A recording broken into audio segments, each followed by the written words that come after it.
Amici, oggi video abbastanza breve dove non parleremo di consigli, non parleremo di errori, ma analizzeremo delle brutte abitudini che ci sono nel nostro campo fotografico e magari che sono da evitare.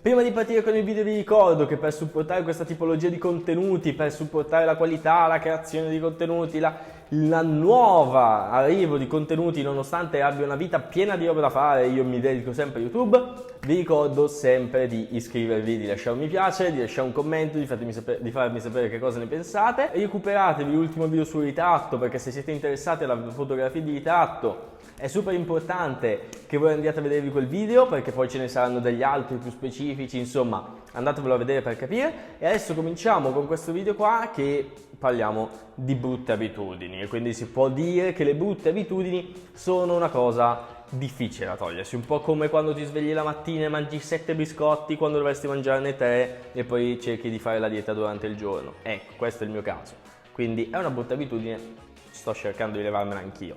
Partiamo dalla prima brutta abitudine, che è quella di uscire a scattare con la nostra macchina fotografica per provare, per imparare, ma anche per fare delle fotografie interessanti che magari ci vogliono rimanere, solo quando ci sono condizioni ideali, quindi solo al tramonto, solo quando pensiamo che ci sia la luce in un certo modo, solo quando siamo in una certa città, con certi panorami. No, uscite da casa, uscite da dove siete voi e andate, fate, tirate, andate a vedere come vanno le cose, anche se c'è brutto tempo, anche se c'è un po' nuvolo, che c'è un po' di merda, andate, sperimentate, perché solo nelle condizioni più difficili si forgiano i veri campioni. E soprattutto non potete tirare fuori fotografie tutte uguali, sempre nella stessa cacchio di momento della giornata, nella stessa tipologia di giornata. Cambiate, variate, imparate, è una ottima cosa secondo me, perché poi ci saranno delle occasioni in cui vi servirà saper scattare in un certo modo. Per esempio io penso al mio viaggio che ho fatto a New York,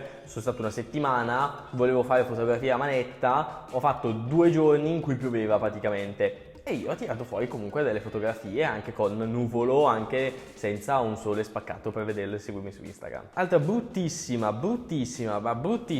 abitudine è quella di cancellare le fotografie direttamente dalla camera. Questa cosa non lo so, a meno che non vediate proprio che è una fotografia mossa o è una fotografia fuori fuoco o è una fotografia proprio sbagliata. Non cancellate una fotografia perché non vi sembra perfetta dallo schermino della vostra macchina fotografica. Aspettate, tenetela lì, tanto non vi occupa niente, la tenete lì e poi dopo, quando siete a casa, sul vostro monitor bello grande, vedete se c'è qualcosa che potete tirare fuori di più interessante, che sicuramente vi permette di mantenere una certa tipologia di scatti che magari invece andreste a perdere. Altra bruttissima abitudine che hanno tantissime persone è quella di controllare ogni maledettissima foto. Cioè voi state lì, prendete la camera in mano, fate una foto, stop, controlla, fare una foto, stop, controlla, fare una foto, stop, controlla. Minchia, non si può fare così, cioè è una cosa che non si può fare, non si può vedere. Voi fate le vostre fotografie e poi prendetevi un attimo per fare un check di quello che avete fatto, ma non è che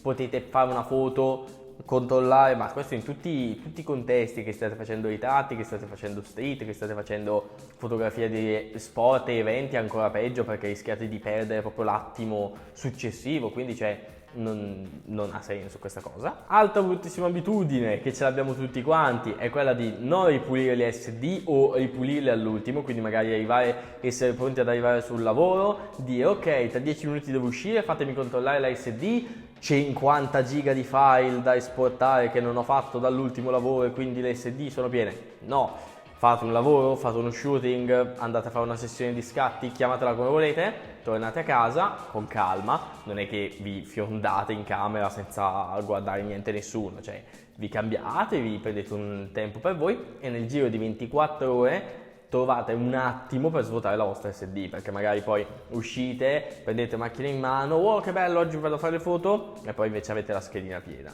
Questo a me all'inizio è successo, cioè non ve lo nascondo, non ho problemi, questa cosa è una cosa che succede. Altra cosa che è una bruttissima abitudine di tantissimi, ma anche professionisti, è quella di non fare un inventario prima di andare sul set. Come fate a non fare un inventario? Cioè, fare un inventario non è solo controllare che ci sia tutto ok. No, è pensare alle scene che dovete fare, alle fotografie che dovete fare o ai video che dovete fare, subito dopo vedere cosa vi serve per le singole scene e piano piano scrivervelo, controllare, sapere dove è cosa e controllare 24 volte prima di uscire, non ah sì, prendo su queste due cose, le ho prese, buono, parto via. No, le ho prese, sì, so che le ho prese, ma fammi controllare se ho preso anche questo, il kit di pulizia, la schedina in più, la batteria di riserva.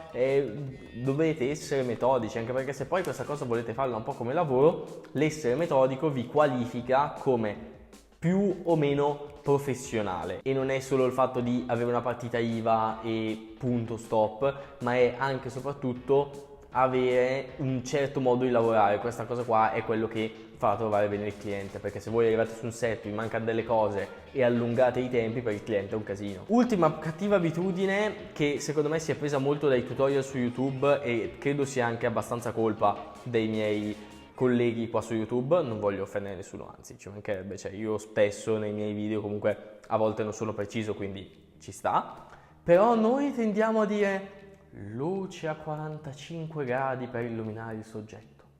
Ma cosa vuol dire? 45 gradi è l'angolo di inclinazione che deve avere la luce. E ok, ma perché non stiamo mai una volta attenti alla vicinanza a cui poniamo questa luce? Perché 45 gradi qua, che mi illuminano tutto con un bel softbox, è una cosa, ma 45 gradi a 2 metri che mi illuminano parzialmente la faccia e poi tutto il resto è diverso, non è la stessa cosa. Luce posizionata a 45 gradi, sì, in prossimità del soggetto. Non potete illuminare un soggetto solo perché avete la luce a 45 gradi, allora a 6 km. Io ho il softbox, ce l'ho 4K, cioè ce l'ho, sto toccando.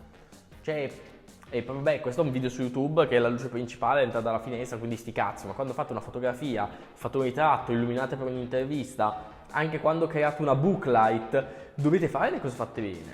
Se no manca qualcosa in più, dovete essere più precisi su certe cose.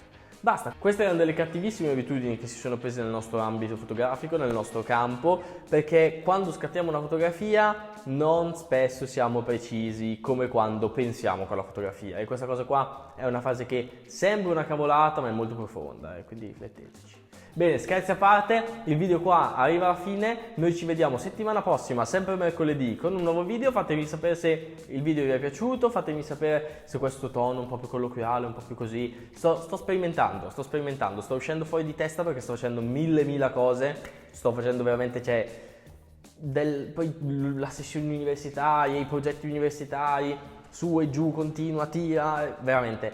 Mi sto esaurendo, però è fantastica questa cosa. Molto presto vi parlerò di tutto quello che sta passando nella mia vita e basta, ci vediamo in un prossimo video, ciao a tutti!